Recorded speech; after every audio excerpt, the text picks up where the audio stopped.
Hi, my name's Steve, business partner Austin. Today we're going to talk about what to send your email list and how often you should do it. And it seems like, oh, I can figure stuff out to say, but over the course of time, it does get a little bit harder. So you've got your list now, and you're staring at a blank screen every time you're supposed to send something out. If that's the case, we're going to help you out with this and get you uh, stop you from overthinking this. It's not quite as hard as you're making it. So we've already talked about having your own list, and the beauty of that is that your algorithm does not change. You've got that list in hand. If Google changes, if YouTube changes, if Facebook changes, you could be in trouble. But your email list, you control that algorithm, so there is no change. And your list is full of people who said yes to you. So that's another huge advantage. They already, for some reason, have said they're connected with you in some way and they do want to be on your list. That's an advantage. One email can book a client. A post that you do is almost never going to do that, but it can happen too. But a much better chance of doing it by email. So, how do you do these? First off, provide value. You don't want to be salesy most of the time. If you're being salesy most of the time, nobody's going to read your stuff. So we need to get at least 80% value and 20% offer. So think of your emails like a helpful salesperson who's providing value, value, value, and eventually has to say, so do you want to buy this car? Do you want to buy this couch? Whatever it is, eventually get to that. But if you are selling all the time, people are going to unsubscribe and you're going to lose a portion of that list. So you don't want that to happen. So, what kind of things should you send? One of them, a very good one, is a quick tip. People love getting just one actionable tip, small, easy to understand, and it will resonate with a small business. That's perfect. An example of that would be the one account small business owners always forget to reconcile. And there's probably going to be a lot of business owners that rings true with. Oh yeah, I know what they're talking about. It's really short, really easy, and it builds trust. They've done this before, so they know that you know what you're talking about. Another very, very good kind of email is the answer email. And you basically lead it with, I got asked a question last week and I'm going to explain it to everybody because this question comes up. And just basically list out, what question that was or what question you get. And you look like the expert once again in your field. That you're getting these questions from other small business owners and you feel their pain and you know how to answer it. That's perfect. That's just exactly what is fits in on one of these emails and what builds trust. And when you get 80%, so 4 out of 5 of these are informational, and maybe 1 out of 5 is you selling something that's going to resonate with these people. The story email, share a client's win. Without naming names, I saved $10,000 for this company by doing this. I mean, if I got an email like that, I would look at it. I'd find out what was that. How did you save that 10,000? And maybe I can save that same 10,000, and I don't know how to do that. You can also share a mistake that you've seen somebody make. It can be you, it can be somebody else, but just share that. When I was brand new, and starting out, I did this, and now I realize this is the way to do it. I realized that quickly.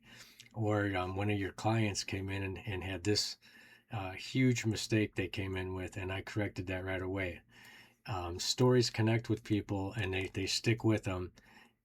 They stick in people's minds when people are kind of opening up themselves and saying, I'm not perfect, but I've learned, my experience has got me where I'm at today. Now I'm past any mistakes, but, it can happen to anybody if you don't exactly know what you're doing. All right, I'm going to turn it over to Austin now. So, you want to share like a resource email, like share a tool, app, template, article that helps your audience. So, like, I've been recommending this to every client lately, and it builds goodwill. you're giving. You're not promoting. Um, you want to offer email, announce a new service, open spots, a limited promotion, like a clear call to action, like, oh, book a free call, reply to this email. Um, don't be afraid of this one. Your list expects it occasionally. Just don't like spam it. The behind the scenes email, like what you've been working on, what you learned, what changed in your business. It humanizes you, and people will hire people, not logos. Um, how often to send? Uh, the short answer is once a week is the sweet spot. Usually, like if you do it less than once a month, people will forget who you are.